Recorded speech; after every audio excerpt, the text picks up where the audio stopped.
నమస్తే అండి, నేను మీ రేవంత్ చలమల. సో ఈ రోజు financial planning for the age group of 25 to 35. ఈ ఏజ్ గ్రూప్ వాళ్ళు ఏ విధంగా ఫైనాన్షియల్స్ ని ప్లాన్ చేసుకోవాలి అండ్ ఈ వీడియో తర్వాత కూడా నేను 35 to 45, 45 to 55 and 55 to 65 and 65+. So ఇట్లా అన్ని ఏజ్ గ్రూప్స్ కి సంబంధించి బేసిక్ ఫైనాన్షియల్స్ ఎలా చూసుకోవాలన్న దాని గురించి నేను కొన్ని వీడియోస్ చేసే ప్రయత్నం చేస్తున్నాను. సో ఇప్పుడు financial planning for the age group of 25 to 35. So ఈ ఏజ్ గ్రూప్ చాలా కీలకమైంది. ప్రతి ఒక్క మనిషికి సంబంధించి ఎర్నింగ్ స్టార్ట్ అయ్యేటువంటి ఏజ్ అండ్ మాక్సిమం మిస్టేక్స్ కూడా చేసేటువంటి ఏజే ఇది. సో ఈ ఏజ్ లో చేసినటువంటి మిస్టేక్స్ వల్ల వాళ్ళు తర్వాత అంటే ఆఫ్టర్ 35 or 45 మేజర్ ఇంపాక్ట్స్ ని చూస్తూ ఉంటారు. సహజంగా ఈ ఏజ్ గ్రూప్ వాళ్ళందరూ ఫస్ట్ అండ్ శాలరీని చూస్తారు, వాళ్ళ చేతిలో నుంచి డబ్బులు బయటికి వెళ్ళటం, ఒక క్యాష్ ఫ్లో, ఇదంతా కూడా ఈ ఏజ్ వాళ్ళు అప్పుడే చూడటం మొదలు పెడతారు. ఎటువంటి అనుభవం ఉండదు. సహజంగా ఈ ఏజ్ గ్రూప్ లో డబ్బులు చేతిలోకి వచ్చిన తర్వాత ఏమంత కంగారు వచ్చింది, ఫస్ట్ అయితే కొంత ఎంజాయ్ చేద్దాము, కొంత ఖర్చు పెట్టుకుందాము, మన లైఫ్ లో చేయలేనివన్నీ చేద్దాము, ఆ తర్వాత సేవింగ్స్ గురించి ఆలోచిద్దామని చెప్పేసి అనుకుంటారు. కానీ ఇన్వెస్ట్మెంట్ లో ఎప్పుడు కూడా ఒక రూల్ అనేది గుర్తుపెట్టుకోవాలి. ఎర్లీగా స్టార్ట్ చేయడం అనేది చాలా ఇంపార్టెంట్. ఇన్వెస్టింగ్ జర్నీలో మనం చేసే అమౌంట్ కంటే ఎక్కువ రోల్ ని ప్లే చేసేది టైం. అంటే మనం ఎంత ఎర్లీగా స్టార్ట్ చేయగలిగితే మన దగ్గర అంత టైం ఉంటుంది. So start early. ఎప్పుడైతే ఎర్లీగా స్టార్ట్ చేస్తారో అప్పుడు మాత్రమే వెల్తీగా గ్రో అవ్వడానికి ప్రాబబిలిటీ ఉంటుంది. సో ఈ ఏజ్ గ్రూప్ వాళ్ళు నేను ఎంజాయ్ చేయొద్దు అని చెప్పట్లేదు, ఎంతో కొంతతోటి వాళ్ళ యొక్క ఇన్వెస్ట్మెంట్స్ అనేది స్టార్ట్ అవ్వాలి. అట్లీస్ట్ ఇప్పుడు మీకు ఒక 50,000 రూపాయలు వస్తున్నాయి అని అంటే కనీసం ఒక 15,000 రూపాయలైనా సేవ్ చేసి ఆ తర్వాత డబ్బుల్ని ఖర్చు పెట్టే హ్యాబిట్ ని బిల్డ్ చేసుకోవాలి. అండ్ నెక్స్ట్ పాయింట్ వచ్చేసరికి నో షార్ట్ కట్స్. ఇది యాక్చువల్గా ఈ జనరేషన్ వాళ్ళని అంటే 25 to 35 ఏజ్ గ్రూప్ వాళ్ళని ఎక్కువగా ట్రిగర్ చేసేది. షార్ట్ కట్స్ అంటే ఈ ఏజ్ గ్రూప్ లోకి వచ్చిన తర్వాత సాధ్యమైనంత త్వరగా నేను సక్సెస్ అయిపోవాలి, సాధ్యమైనంత త్వరగా నేను డబ్బుల్ని సంపాదించాలి అన్న దాంట్లో రకరకాల ప్రయత్నాలు, రకరకాల ప్రయోగాలు చేసేస్తూ ఉంటాం. సో ఇక్కడే గుర్తు పెట్టుకోవాలి, there is no shortcut in life or in wealth creation. మనకి ఎంత ఫాస్ట్ గా చేయాలి అని ప్రయోగం చేస్తామో మనకి ఫాస్ట్ గా వెల్త్ అయితే రాదు, కానీ ఫెయిల్యూర్స్ మాత్రం ఖచ్చితంగా ఫాస్ట్ గా వస్తాయి. So there is no shortcut. Even ఇప్పుడు మీరు ఒక ఉద్యోగం చేసి ఇంత జీతం తీసుకోవాలి అన్నా కానీ దాదాపుగా 22 నుంచి 25 సంవత్సరాల వరకు గ్రౌండ్ వర్క్, హోంవర్క్ చేయాల్సిన అవసరం వచ్చింది. చదువులు, ప్రిపరేషన్, XYZ అన్ని అయిపోయిన తర్వాత ఒక సర్టిఫికేట్ తోటి ఒక ఉద్యోగంలోకి వచ్చారు. అంటే ఒక ప్రక్రియ, ఒక ప్రాసెస్ ఉంది. ఈ ప్రాసెస్ ని బైపాస్ చేసే ప్రయత్నం మనం చేస్తాము ఈ ట్రేడింగ్ల ద్వారా, ఈ బెట్టింగ్ల ద్వారా. రకరకాలు, అక్కడ పెట్టుబడి పెడితే ఇంత రిటర్న్స్ వస్తాయి, ఇక్కడ పెట్టుబడి పెడితే ఇంత రిటర్న్స్ వస్తాయి, మనంత త్వరగా రిచ్ అయిపోతాం. సో సహజంగా ఈ ఏజ్ గ్రూప్ లో మైండ్ అనేది ఎక్కువగా ఉరకలు పెడుతూ ఉంటుంది, ధైర్యం చాలా ఎక్కువగా ఉంటుంది. కానీ ఇక్కడ చేసేటువంటి మిస్టేక్స్ రాబోయేటువంటి నెక్స్ట్ ఏజ్ గ్రూప్ లో ఎక్కువ పానిక్ లోకి తీసుకెళ్తుంది. వన్స్ 35 దాటాము అని అంటే మాత్రం మనకి అసలు పానిక్ అనేది మనకు ట్రిగ్గర్ అవుతుంది. సో ఎప్పుడైనా ఒకటే పాయింట్ గుర్తు పెట్టుకోవాలి, there is no short cuts. Wealth అనేది ఒక మ్యారథాన్ లాంటిది, అదొక స్ప్రింట్ రేస్ కాదు. స్ప్రింట్ రేస్ లాగా మనం దాన్ని చేసే ప్రయత్నం చేస్తే 100 మీటర్లు పరిగెట్టగానే అలిసిపోతాం. ఎప్పుడైనా ఒక మ్యారథాన్ లాగా మనం పరిగెట్టగలిగితే ఎక్కువ కాలం మనం ఈ గేమ్ లో సస్టైనబుల్ గా ఉండగలుగుతాం. So there are no short cuts for the wealth creation. And next credit cards కి సంబంధించి మనకి శాలరీ వచ్చిన వెంటనే మనకు వచ్చే ఫస్ట్ ఫోన్ కాల్ కంగ్రాచ్యులేషన్స్ అని ఫ్రెండ్స్ చెప్పకముందే క్రెడిట్ కార్డ్ కి సంబంధించి మీకు ఫోన్ కాల్ వచ్చేస్తుంది. సో ఇమీడియట్ గా క్రెడిట్ కార్డ్ తీసుకోవటం ఇట్లాంటివన్నీ చేస్తాం. క్రెడిట్ కార్డ్ ఈస్ బ్యాడ్ అన్న వర్డ్ ని కంప్లీట్ గా చెప్పను. క్రెడిట్ కార్డ్ ని వాడుకోవడం మనకి రావడం చాలా ఇంపార్టెంట్. కాకపోతే మన మైండ్ అనేది చాలా సార్లు కంట్రోల్ ఉండక చాలా మిస్టేక్స్ చేసేస్తూ ఉంటాం.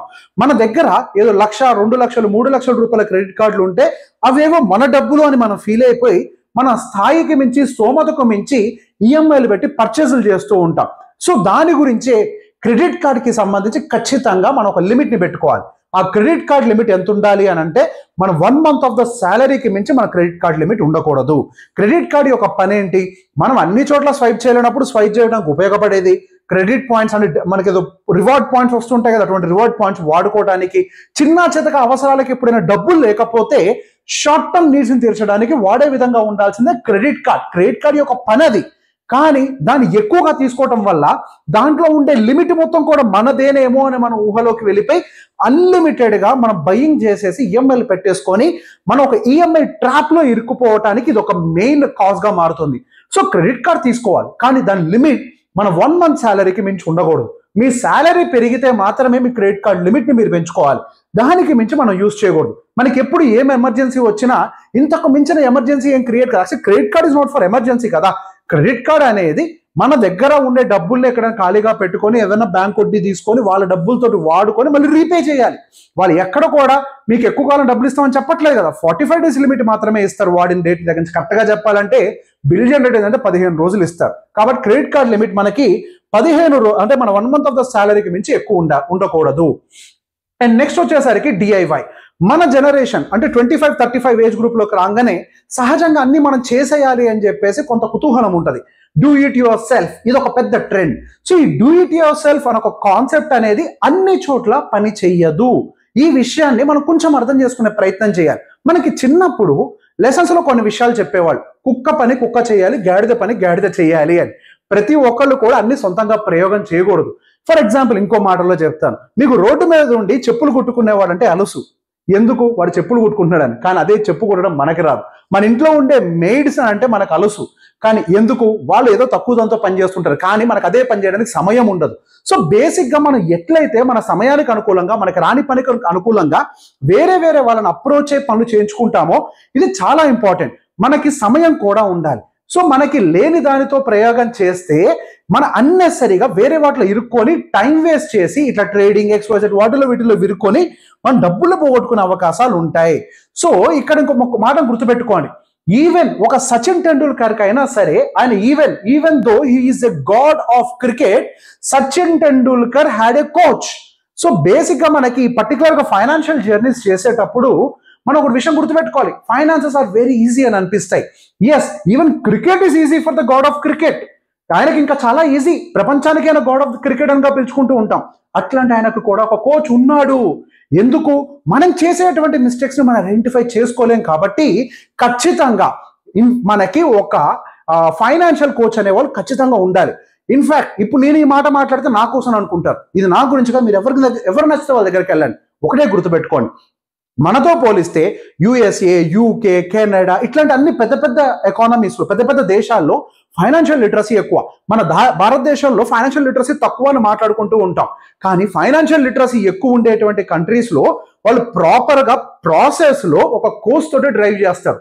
అందుకే అక్కడ ఫైనాన్షియల్ లిటరసీ యొక్క కల్చర్ ఎక్కువ, సక్సెస్ రేట్స్ ఎక్కువ. కానీ మన దగ్గరకు వచ్చేసరికి ఒక చిన్న మైండ్ సెట్ మైండ్లో ఉంటుంది. నేను 10 రూపాయలు పోగొట్టుకున్నా పర్లేదు, కానీ అవతల వాడికి రూపాయి రాకూడదు అని మైండ్లో ఉంటుంది. కాబట్టి మనం కోచెస్ని పెట్టుకోవడానికి ఇబ్బంది పడతాం. ఈ కోచ్ లేకుండానే మనం ఎదుగుతామన్న మాట నిజమైతే మన పిల్లల్ని ఇంకా స్కూల్కి పంపించద్దు, కేవలం గూగుల్లో చూసే మనం ట్రైన్ చేయాలి. కాబట్టి లైఫ్లో కోచ్ అనేది ఖచ్చితంగా అవసరం ప్రతి ఒక్క పనికి. అన్ని పనులు మనకి కాదు. అండ్ నెక్స్ట్ వచ్చేసరికి partner with a proper financial expert. మీకు ఎవరు నచ్చుతారు, మీకు ఎవరు సింక్ అవుతారు, మీ ఏజ్ గ్రూప్కి అనుకూలంగా, వాళ్ళ టాలెంట్స్కి అనుకూలంగా ఖచ్చితంగా ఒక మంచి ఫైనాన్షియల్ ఎక్స్పర్ట్ని ఫస్ట్ మీట్ అయ్యే ప్రయత్నం చేయండి. సో వాళ్ళు ఎమోషన్స్ లేకుండా మీకు ఏ విధంగా ప్లాన్ చేయాలో వాళ్ళు ఫస్ట్ స్టెప్ బై స్టెప్ మిమ్మల్ని ఒక ప్రాసెస్లో తీసుకెళ్లే ప్రయత్నం చేస్తారు. అండ్ లీగల్ మెథడ్స్లో వెళ్ళే ప్రయత్నం చేస్తారు. ఆ ప్రాసెస్లో మేబీ వాళ్ళు మీకు ఖచ్చితంగా ఒక లైఫ్ ఇన్సూరెన్స్ని సజెస్ట్ చేస్తారు. ఫస్ట్ మనకు శాలరీ వచ్చిన తర్వాత మనం చేయాల్సినటువంటి పని ఏదైనా ఉంది అని అంటే మొదటిగా మనం ఒక లైఫ్ ఇన్సూరెన్స్ని తీసుకోవటం. ఒక లైఫ్ ఇన్సూరెన్స్ తీసుకున్న తర్వాతనే మనం ఏ పనైనా మొదలు పెట్టాలి. ఒక లైఫ్ ఇన్సూరెన్స్, హెల్త్ ఇన్సూరెన్స్ తర్వాత మాత్రమే మనం ఏ పనినైనా మనం మొదలు పెట్టాలి. ఈ లైఫ్ కానీ హెల్త్ ఇన్సూరెన్స్ తీసుకునేటప్పుడు ఖచ్చితంగా ఒక ఏజెంట్ ద్వారా వెళ్ళండి. ఇక్కడ కూడా డిఐవై పనికి రాదు. ఎందుకు? దీనికి కూడా చెప్తాను. సో ఇప్పుడు ఏదైనా క్రిటికల్ సిచ్యువేషన్లో మీరుంటే అక్కడ లీగల్ ఇష్యూస్ ఏమన్నా కనుక తలెత్తితే అక్కడ మీతో పాటుగా నిలబడి మీకు సపోర్ట్ చేయగలిగేది దానికి సంబంధించిన ఒక ఏజెంటే. Take a help. మీరు ఆల్రెడీ ఒక బ్యాడ్ సిచ్యువేషన్లో ఉంటారు. ఒక ఇన్సూరెన్స్ క్లైమింగ్ సిచ్యువేషన్కి వస్తే మహా పోతే 5% కూడా పోదేమో నాకు తెలిసి. సో అట్లాంటి ఒక చిన్న దాని కోసం ఇందాక నేను చెప్పానే, మనం 10 పోగొట్టుకున్నా పర్లేదు, కానీ అవతల వాడికి రూపాయి ఇవ్వాలి అని కనుక మనం ఆలోచిస్తే నష్టపోయేది మనమే. ఖచ్చితంగా ఒక మంచి ఏజెంట్, కమిట్మెంట్తో ఉండే ఏజెంట్ ద్వారానే మీరు ఇన్సూరెన్స్లు తీసుకునే ప్రయత్నం చేయండి. ఏదన్నా ఇష్యూస్ వస్తే వాళ్ళు మీకు సహకరించే ప్రయత్నం చేస్తారు. అండ్ ఇమీడియట్గా చిన్నప్పటి నుంచే అంటే ఎర్లీ ఏజెస్ నుంచే ఒక ఎమర్జెన్సీ ఫండ్ని బిల్డ్ చేసే ప్రయత్నం చేయండి. నేను చాలా మంది దగ్గర గమనించింది ఏంటి అని అంటే, సహజంగా యంగర్ ఏజెస్లో ఏముంటుంది, జాబ్ రిస్క్ ఉంటుంది. సో జాబ్ ఏదన్నా పోతే 3 నెలలు బతకగలుగుతామా అంటే చాలా మంది మా దగ్గర శాలరీస్ కూడా లేవంటున్నారు. కానీ ఇట్లాంటప్పుడే కదా మనకు ఉపయోగపడేది ఒక ఎమర్జెన్సీ ఫండ్. ఈ ఎమర్జెన్సీ ఫండ్ ఎంత ఉండాలి అని అంటే ట్రస్ట్ మీ మనకు మినిమం 2 సంవత్సరాలు ఉండాలి. ఎందుకు 2 ఏళ్ళు? మీరు ఎప్పుడు ఈ 25 to 35 ఏజ్ గ్రూప్ వాళ్ళు ఒక రిసెషన్ చూసుండ్రు. రిసెషన్ కనుక సీరియస్ గా మార్కెట్ లో హిట్ అయితే 1 ఇయర్ పాటు కూడా జాబ్స్ ఉండని సందర్భాలు ఉంటాయి. లేదా అనుకోని పరిస్థితులు ఏదైనా యాక్సిడెంట్ జరిగితే 1 ఇయర్ పాటు బెడ్ రిటర్న్ అయితే ఆ టైంలో సర్వైవ్ అవడానికి మీ దగ్గర ఎమర్జెన్సీ ఫండ్ ఉండాలి. అండ్ నెక్స్ట్ వచ్చేసరికి మీ బడ్జెటింగ్ అనేది క్లియర్ గా రాసుకోండి. మీ బడ్జెటింగ్ కూడా రాసుకునే విధానంలో కేవలం మీ మంత్లీ ఎక్స్పెన్సెసే కాకుండా యాన్యువల్ ఎక్స్పెన్సెస్ ని ఇంక్లూడ్ చేయండి. అంటే మీకు monthly expenditures plus your annual expenditures అంటే మీకు సంబంధించినటువంటి ఇన్సూరెన్స్ ప్రీమియంలు, మీ బైక్ మెయింటెనెన్స్, అండ్ మీరు ఊర్లకు వెళ్ళొస్తుంటారు, మీ ఇళ్లకు వెళ్ళొస్తుంటారు, అవన్నీ బట్టలు కొంటూ ఉంటారు, ఇవన్నీ కూడా యాన్యువల్ మెయింటెనెన్స్, బర్త్డే సెలబ్రేషన్లు, వీటిని కూడా ఇంక్లూడ్ చేస్తే ఒక ప్రాపర్ బడ్జెట్ అనేది ఫస్ట్ మీకు క్రియేట్ అవుతుంది. మీకు ఎంత ఖర్చు అవుతుందో తెలుస్తుంది. ఆ తర్వాత మీరు ఒక మంచి ఫైనాన్షియల్ గోల్స్ ని ఎస్టాబ్లిష్ చేయండి. మనం డబ్బుల్ని మన ఈవెంట్స్ ఫుల్ఫిల్మెంట్ కోసం వాడతాం. ఎప్పుడైనా సరే ప్రతి ఒక్క రూపాయికి ఏ ఈవెంట్ కోసం ఖర్చు పెట్టాలో నిర్ణయించబడి ఉంటుంది. అంటే భవిష్యత్తులో ఇల్లు కొనడానికి, కారు కొనడానికి, పిల్లల్ని చదివడానికి, ఆరోగ్యానికి. సో గోల్ ని లిస్ట్ డౌన్ చేసి వాటికి అనుకూలంగా మీ యొక్క ఇన్వెస్ట్మెంట్స్ ని లింక్ చేసే ప్రయత్నం చేయాలి. అండ్ నెక్స్ట్ వచ్చేసరికి ఈ 50-30-20 రూల్ ని గుర్తుపెట్టుకోండి. సో ఎప్పుడైనా గుర్తుపెట్టుకోవాలి, సేవింగ్స్ చేసేటప్పుడు something cannot be post phone and cannot be compromise. అంటే పిల్లల చదువుల్ని పోస్ట్ పోన్ చేయలేం, కాంప్రమైజ్ చేయలేం, మ్యారేజెస్ ని పోస్ట్ పోన్ చేయలేం, కాంప్రమైజ్ చేయలేం, రిటైర్మెంట్ ని పోస్ట్ పోన్ చేయలేం, కాంప్రమైజ్ చేయం. సో దానికోసం ఎక్కువ ఫండ్ అలోకేట్ చేయాలి. ఆ తర్వాత can be delayed but must be achieved అంటే ఇల్లు, ఇట్లాంటి దానికి ఇంకో కేటగిరీ ఒక 30%. వాంట్స్ అండ్ లగ్జరీస్ ఒక రకంగా, అంటే పెద్ద కారు, XYZ వాటికి కొంచెం తక్కువ. అంటే ప్రియారిటీ దేనికి ఇవ్వాలి? పోస్ట్ పోన్ చేయలేని దానికి, కాంప్రమైజ్ కాలేని దానికి మనం ఫస్ట్ ఇవ్వాలి. And next charitable giving plan. When you give you will get back, if you don't give you will not get back anything. So ఈ బిహేవియర్ ని అట్లీస్ట్ మీకు చాతనైనంత 1%, 2%, 5% ఇది మీ మంత్లీ బడ్జెట్ లో ఇంక్లూడ్ అయి ఉండాలి. ఎంతో కొంత మీకు జేబులోకి ₹1 వచ్చింది అని అంటే అందులో నుంచి ఒక 10 పైసలు 5 పైసలు ఒక చారిటబుల్ ప్లాన్ ని మీరు ప్రిపేర్ చేసుకొని, మీకు ఈ సొసైటీ ఉద్యోగం చేసే అవకాశాన్ని కల్పించింది కాబట్టి మీరు కూడా ఇంకొకరికి ఆ అవకాశాన్ని కల్పించే ప్రయత్నం చేయండి.